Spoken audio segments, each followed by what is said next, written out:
دوستان سلام، یه دونه دستگاه تست دینام نصب کردم رو ماشین.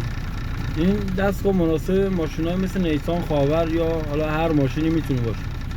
این دستگاه نشون دهنده تست دینامه که اگه شارژ دینامتون بیاد پایین یا بره بالا، این دقیقاً نشون میده.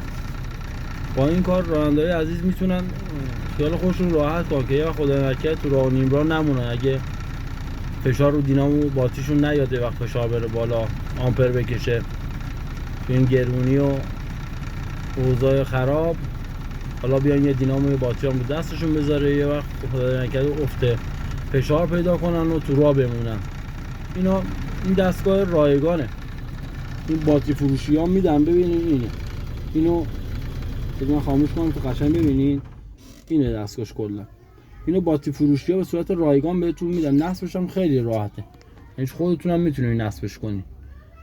من پیشنهاد میکنم اینو حتما تهیهش کنین، نصب کنین رو ماشینتون. فوق العاده عالیه.